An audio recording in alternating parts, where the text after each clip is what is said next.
বর্ধমানে সাংবাদিকের বাড়ি ভাঙচুরের ঘটনায় তদন্তে পুলিশ। ভাঙা বাড়ি থেকে নমুনা সংগ্রহ।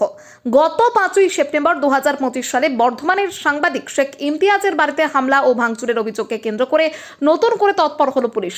অভিযোগ, তৎকালীন তৃণমূল কংগ্রেসের কর্মী সমর্থকরা সাংবাদিক ইমতিয়াজের বাড়িতে ভাঙচুর চালান। এই ঘটনায় বর্ধমান দক্ষিণের তৎকালীন বিধায়ক খোকন দাস এবং তৃণমূল কাউন্সিলর সুমিত শর্মার নেতৃত্বে হামলা চালানো হয়েছিল বলে অভিযোগ করেছেন সাংবাদিক শেখ ইমতিয়াজ। ঘটনা তদন্তে আজ বর্ধমান থানার পুলিশ সাংবাদিক ইমতিয়াজের ভাঙচুর হওয়া বাড়িতে যায়।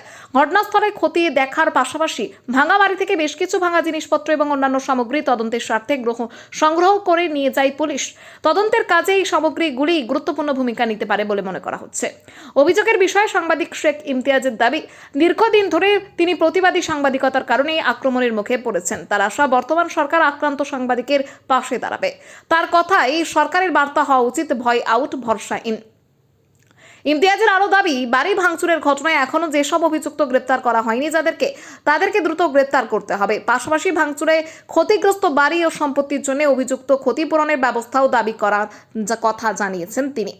সাংবাদিক শেখ ইমতিয়াজ মুখ্যমন্ত্রী শুভেন্দু অধিকারীর কাছে আবেদন জানিয়েছেন, সাংবাদিকদের নিরাপত্তা নিশ্চিত করার পাশাপাশি এই ঘটনায় জড়িত বাকি অভিযুক্তদের দ্রুত আইনের আওতায় আনা হোক এবং ক্ষতিগ্রস্ত সাংবাদিকের বাড়ির ক্ষতিপূরণের ব্যবস্থা করা হোক।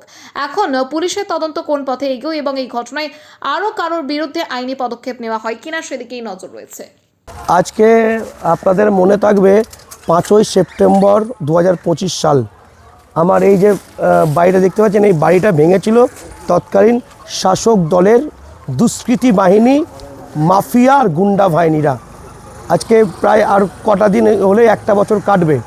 এই নতুন সরকার, এই নতুন সরকারের আস্থা, নতুন সরকারের ভরসা আমাদেরকে পাশে দাঁড়িয়েছে এবং ভয় আউট, ভরসা ইন, যেটা রাজ্যের মুখ্যমন্ত্রী এবং রাজ্যের বিজেপি সরকার তারা বলে দিয়েছে।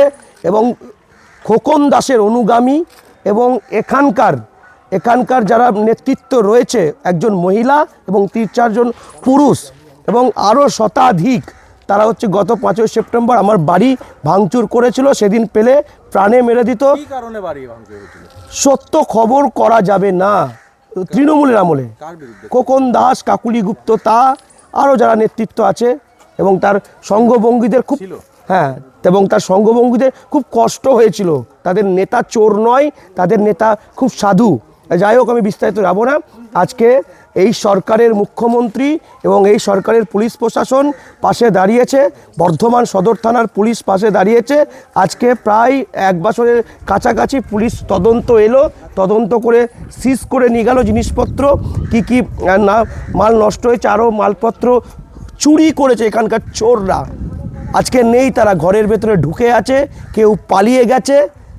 অর্থাৎ বিজেপি সরকার এসেছে। একটা কথা বারবার বলবো, ভয় আউট, ভরসা ইন। পুলিশের কাজে কতটা খুশি? পুলিশের কাজে অত্যন্ত খুশি। বর্ধমান থানার আইসিকে অসংখ্য ধন্যবাদ। তিনি একেবারে তিনি তদন্ত করেছেন, তিনি গ্রেফতারও করছেন এবং আজকে পুলিশ বেশ অনেকক্ষণ ধরে তদন্ত করলো, জিনিসপত্র সিজ করে নিয়ে গেল। কতটা খুশি পুলিশের কাজে? অনেক খুশি। এই প্রথমবার শাসকের আইন নয়, আইনের শাসন চলছে। এটাই তো আমরা চেয়েছিলাম। তাদেরও কি মনে হচ্ছে বিচার পাবে? অবভিয়াসলি বিচার পাবো। এই সরকার তো বলছে, বারবার বলছি, ভয় আউট, ভরসা ইন। এই সরকার গরিব মানুষের পাশে থাকছে, বিচার দিচ্ছে। আমার মতো প্রতিবাদী সাংবাদিকের পাশে দাঁড়িয়েছেন। তৎকালীন বিরোধী দলনেতা ছিলেন, আজকে রাজ্যের মুখ্যমন্ত্রী তিনি। কতজনকে অ্যারেস্ট করা হয়েছিল এই কেসে? এই কেসে মোটামুটি সেদিন 2 জনকে অ্যারেস্ট করেছিল, তখন সুমিত শর্মা এবং মোহাম্মদ ইনসান, আকরাম কুরেশি। এরা গিয়ে কোনোরকম পুলিশকে, আর বুঝতে পারছেন তৃণমূল আমলে পুলিশকে কাজ করতে দিত না, কারণ শাসকের আইন ছিল, আইনের শাসন ছিল না। আজকে এই সরকার আইনের শাসন প্রতিষ্ঠিত করেছে, তাই আমরা বিচার পাচ্ছি।